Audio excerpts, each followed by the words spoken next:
Hola Club, ¿cómo están? Hoy tenemos un capítulo de lujo con un invitado que yo sé que les va a gustar mucho. Pero para esto no lo podríamos hacer posible sin estar en este espacio maravilloso que nos prestó Imagina, la inmobiliaria, en su showroom. Si quieren conocer más, pueden entrar en www.imagina.cl.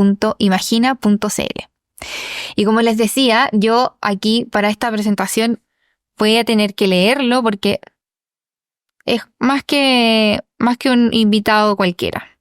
Estamos con el doctor Nelson Barrientos, quien es neurólogo, profesor titular de neurología en la UDP y la USACH, si no me equivoco, si no estoy mal. Exactamente.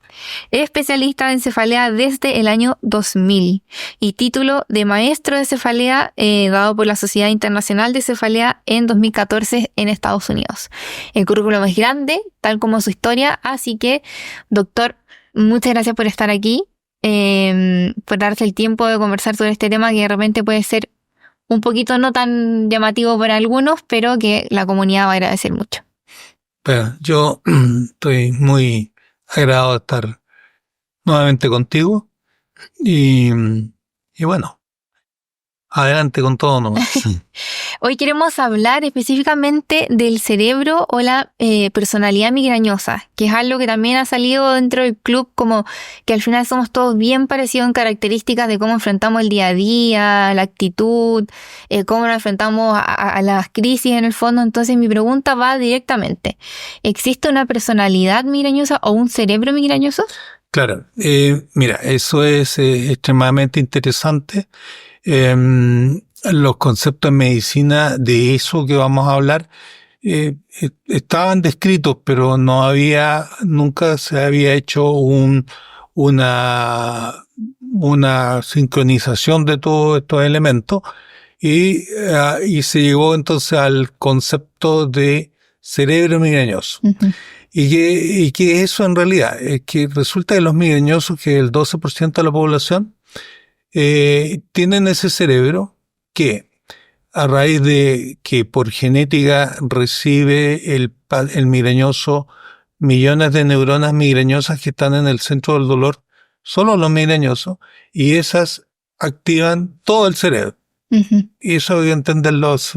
Todo el cerebro está bajo ese control y entonces produce una serie de expresiones. Primero el dolor, la cefalea migrañosa, que ya hemos hablado otra cosa de eso. Produce también cuadros angustiosos, 7 veces más angustia en los migrañosos que las otras personas, y los otros son mucho más depresivos, 7 veces a lo menos o más que la población general. Y otra cosa importante es el asunto de la creatividad. Uh-huh. O sea, porque uno dice, eso es muy común que los migrañosos, bueno, no se dan cuenta, pero en realidad tienen una creatividad mayor que el resto de las personas no migrañosas. Y por último está lo que tú hablabas de la personalidad, o sea, ¿cómo son los migrañosos? Ese fue un trabajo que hicimos y está publicado el 2022 con el doctor Lainez de España, que es el presidente de la Sociedad Española de Neurología, y que hicimos un trabajo que decía cerebro migrañoso, una visión holística de la migraña. ¿Qué quiere decir eso? Quiere decir, ese cerebro en realidad no es que te duela la cabeza, no, sino que tiene todo este tipo de cosas que ya conversamos, y incluyendo la personalidad. ¿Cómo es el migrañoso? El migrañoso siempre es una persona que es muy trabajadora, es muy autoexigente, extremadamente exigente, y trata de solucionar todos los problemas. Si hay alguna dificultad o alguien dice, necesito a alguien para hacer esto, el migrañoso levanta el dedo, que yo quiero hacer. Entonces, resulta que eso es en su vida. Incluso el paciente con migraña va a trabajar. Sí. Eso ocurre en todos los países. En los estudios hechos en Estados Unidos han demostrado que los pacientes con crisis migrañosa van a trabajar igual por esta personalidad que tienen. Pero han medido que el rendimiento de ellos es solo un 50%. Es decir, van los 30 días a trabajar, pero solo 15 días trabajan en realidad. Uh-huh. Eso trajo como consecuencia de que el gobierno norteamericano estimulara al Ministerio de Salud para que se estimularan los laboratorios para la investigación, uh-huh, para tratar de justamente sacar medicamentos más buenos y con mejor efectividad. En ese sentido, bueno, yo creo que varios aquí del club de la personalidad son como bien justicieros, como el de al lado, somos un poquito más empáticos con el de al lado una vez que se sabe que uno sufre de un dolor en el fondo. Pero le quería preguntar también, en la historia, ¿cuáles son los primeros registros de la migraña? Ya, bien, es interesante. Bueno, la migraña probablemente acompaña a la especie humana desde las cavernas. Eso es. Pero los primeros registros culturales, digamos, en escritura, es 4.000 años antes de Cristo en la civilización sumeria, en que hay un escrito en que muestra claramente que están describiendo un cuadro migrañoso. 4.000 años antes. Pero luego en especialmente en la cultura egipcia, ellos eran muy observadores, qué sé yo, y en realidad incluso sale descrito en una se llama papiro de Evers, que lo encontraron por ahí en Egipto, y que sale un tratamiento para la migraña. Y el tratamiento es como divertido, no haber sido muy divertido para el paciente que estaba ahí, pero era efectivo, que tomaban un cocodrilo, esto es cierto por lo demás, ¿no? Está escrito. Y se colocaban a la persona que le dolía la cabeza el cocodrilo de guatita en la cabeza, lógicamente le amarraban las fauces ahí y lo amarraban con unas cintas a su cuerpo con los nombres de todos los dioses que tenían. A los dioses. Claro, y realmente el dolor disminuía claramente y lo daba como tratamiento. Probablemente era por el peso y el frío que tenía el cocodrilo, o sea, pero había un interés en eso, en solucionar el problema, ¿no? Y ya, por lo tanto, también está escrito, digamos, en Grecia y en Roma, es donde sale el primer nombre, ¿no es cierto?, de la hemicrania, que viene de Grecia y que lo toman después los romanos, hemicrania. Y de ahí viene la palabra migraine o migraña, que significa eso, dolor de cabeza en la mitad de la cabeza. Siempre lo explicamos así. Claro. Entonces, en la cultura española, que es árabe en realidad, cuando los árabes estuvieron en la península ibérica, sale el nombre de jaqueca. Jaqueca es una palabra que viene del árabe, pero que significa lo mismo, dolor en la mitad de la cabeza. Mira, sí, pues eso es importante. Pero actualmente lo que se usa es la palabra migraña. Sí. Entonces, pero eso es lo mismo. Es lo mismo, sí. Es importante, claro, jaqueca y migraña, una pregunta en común, son lo mismo. En el fondo. Lo que no es interesante ver que culturalmente se van adoptando los nombres. O sea, claro, los árabes que hicieron muchas cosas y los griegos por el otro lado, que le pusieron el nombre. Doc, una pregunta. Cuando nos pasa mucho en el club que dicen fui a hacerme todas las imágenes que me pidieron los médicos y no veo nada, y no hay nada en mi cerebro, absolutamente nada. En términos de imágenes, un cerebro de un migrañoso y una persona que no sufre de migraña. Claro, esa es una pregunta interesante porque el paciente se siente, cuando dice, le duele mucho, tiene muchas crisis y uno le hace el examen y le sale normal. Y el electro también a veces, aunque no sirve en realidad, pero él le hace el electro, todos los exámenes normales, pero la resonancia normal.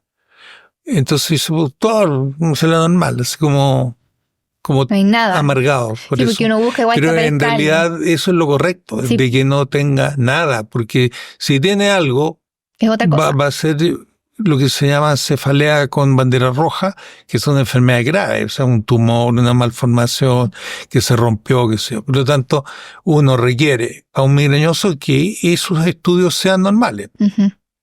Ahora, no existen máquinas todavía que puedan determinar si realmente alguien es migrañoso o no. Ninguna. Es más como la sintomatología. Entonces entramos aquí. ¿Qué es lo importante entonces? Es que la conversación con el médico tiene que preguntar determinados aspectos, determinados detalles, y con eso, según la clasificación mundial, tú puedes hacer hacer el diagnóstico fácilmente. Uh-huh. Pero requiere que el médico se preocupe y haya más tiempo, claro, digamos, de anamnesis que llamamos nosotros. Exacto. Pero uno, el hecho, digamos, el migrañoso, si le sale normal la resonancia o el escáner, debería estar súper contento. Sí, y que pasa que uno como paciente como que dice, ya, quizás si encuentran algo ahí, puede ser otra cosa y tengo tratamiento o cura en el fondo. Claro. Pero también hemos intentado empezar a educar en el club que si te sale en el fondo, te dicen no tiene nada o es normal, es una buena noticia en el término de que no va a necesitar intervenciones o que sea algo más grave como era mencionado el de las banderas rojas. Exactamente. Pero a veces cuesta entender la perspectiva del paciente porque uno como que espera en el fondo, ojalá me encuentren algo y me lo resuelvan en el fondo. Doc, otra pregunta, y esta también es algo que yo creo que hasta yo me lo he preguntado, que en el fondo es ¿por qué los pacientes responden tan distintos a un mismo tratamiento? Ya, mira, esa es una muy buena pregunta porque tiene dos aristas, digamos. Una es la arista general de la medicina. O sea, si uno ve cualquier enfermedad, los medicamentos que se utilizan para esas enfermedades nunca son 100%. Uh-huh, no hay ninguna, claro, que te cure todo. Uh-huh. Siempre tiene una proporcionalidad. O sea, siempre hay un grupo que no va a sanar de eso. Claro. Y es para todas las enfermedades. Uh-huh. Y en lo que es migraña es interesante, porque resulta que cuando se desencadena el proceso de la migraña, hay una serie de neurotransmisores, son moléculas pequeñitas, digamos, que están en el organismo, que son nuestras, pero que provocan dolor. Pero no son 1, 2 y 3 que son las que conocemos, son cientos. Entonces, los medicamentos que tenemos ahora atacan 3, bloquean 3 de esos. Entonces, el tema es de que a veces la migraña está más por alguna, digamos, por ejemplo, el péptido relacionado con la parte intestinal es el que está produciendo la migraña en ese caso. Y los medicamentos que estamos usando no sirven para eso, porque no se han estudiado todavía. Claro. Pero en general es posible que a medida que vayamos avanzando en estos estudios se vayan pudiendo bloquear todo este tipo de neurotransmisores, quizás en cuantos años más, y podemos obtener mucho más posibilidades de efectividad. Pero tenemos que dar por hecho de que aquí cuando tú tratas a alguien, tú tienes un porcentaje de mejoría, ¿no?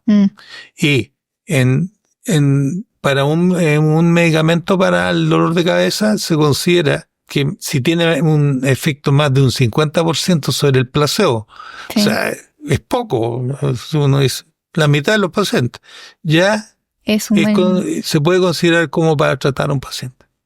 Ahora pero hay algunos como los triptanes, 70% efectividad, pero hay 30 que no les resulta. Sí. El Rimegepant también, 70%, hay 30 que no les resulta. Puede salir otro gepante que va a salir ahora y probablemente dicen que algunos que no responden al rimegepant pueden responder al otro. Eso.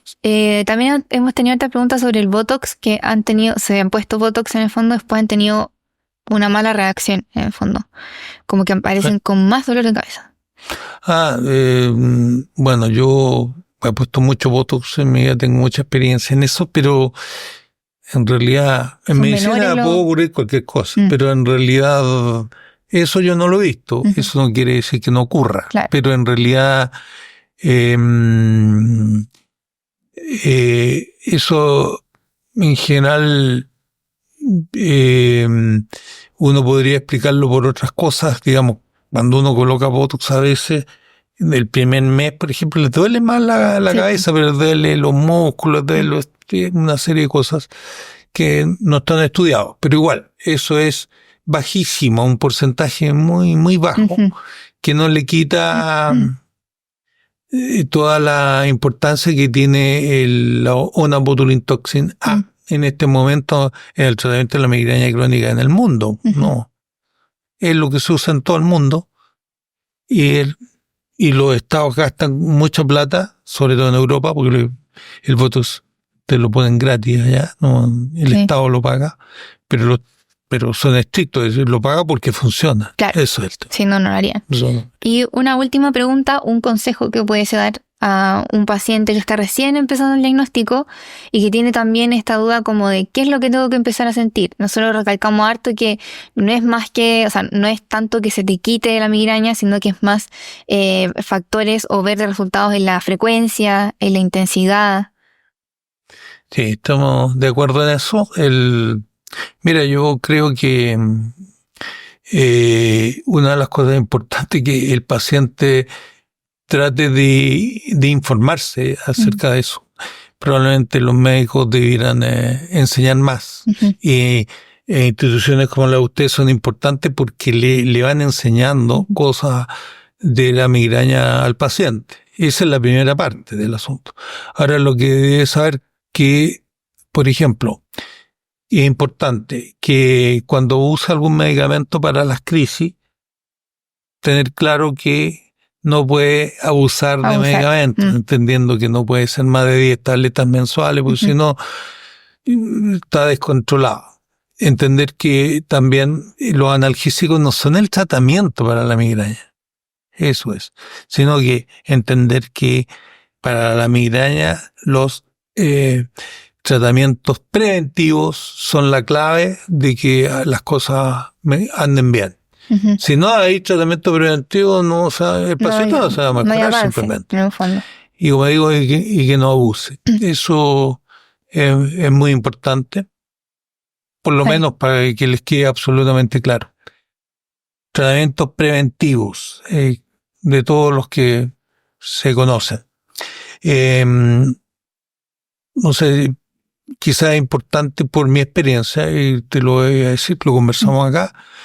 Hay para los latinoamericanos, el topiramato, por ejemplo. El topiramato en el 80% de los pacientes provoca un trastorno de concentración cognitivo en los latinos, que incluso en dosis bajas, o sea, 25, 50. Por lo tanto, hay que tener cuidado porque si el paciente usa eso y ya empieza con esos problemas, tiene que ir al médico que se lo cambie. Claro. Porque no puede, o sea, lo que yo he visto a veces pacientes que llevan un año tomando el topiramato y no saben ni cómo se llaman. Sí. Entonces, eso es provocado por la migraña, ¿no? O sea, por el topiramato y no por la migraña. ¿Cuánto tiempo máximo que debe un paciente aguantar, por ejemplo, estos efectos secundarios para ya después decir, ya tengo que ir al médico a cambiarlo? No, son 2 semanas, un mes máximo. No más que eso. Sí, eso es importante también porque realmente o ni siquiera esperan la semana, 2 días, no ven nada y se cambian de tratamiento, o al contrario, aguantan mucho. No. Ya en los 15 de 4 semanas ya se ve que el paciente ha cambiado bruscamente y él lo nota, y a veces los pacientes que están al lado, o sea, sus parientes lo notan. Sí. No, entonces ese es un tiempo para ir a volver al médico, sabe que tengo estos problemas de atención y para que se lo cambien por otro, pero eso es muy frecuente.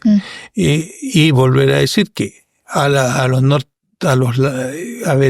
anglosajones o los alemanes, por ejemplo, no les provoca problema, porque los genes son distintos. Nosotros no estamos, pero los latinos tenemos ese problema. Mira. Así que hay que tener cuidado con el topiromato. Es interesante porque uno tampoco sabe tanto como la diferencia al final entre identidades o entre culturas, sí. Pero hay todo atrás, hay un mundo. Exactamente, y eso hay que ahora que estamos tan globalizados, es más fácil entenderlo. Porque casi todos los medicamentos vienen de los países desarrollados, claro. Anglosajones o de la parte de los germánicos, y ocurre que a ellos una dosis les sirve muy bien, 100 miligramos, ponle tú, pero nosotros 100 miligramos pasa con algunos medicamentos, por ejemplo el propanolol, que los anglosajones lo usan 100 miligramos de partida, no pasa nada. Pero tú usas eso aquí iniciando con esa cantidad tan intensa y el paciente anda cayéndose con la presión en el suelo. Claro. Entonces por eso que son cosas que vienen, el conocimiento es correcto, pero esa adaptación la tenemos que hacer en los diferentes países donde estamos. Perfecto. Doctor, ya llegamos al final de nuestro capítulo. Le quería agradecer por su tiempo.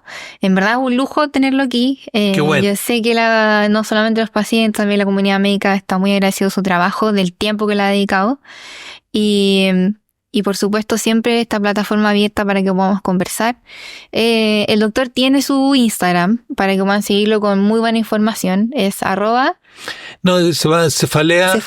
_ buscando la solución. Exacto. Eso. Ahí lo Están todos invitados para eso. Atiende también por telemedicina para quienes no están en Santiago precisamente y quieran tener un especialista ya en cefalea. Muchas gracias por venir. Y muchas gracias a ti. Y que siga yendo también. Gracias. Y terminamos este 5º capítulo de nuestro podcast No es solo un dolor de cabeza, y lo estamos haciendo desde el showroom más grande de Sudamérica. Si quieren venir a conocer los espacios de Inmobiliaria Imagina, lo pueden hacer visitando www.imagina.cl.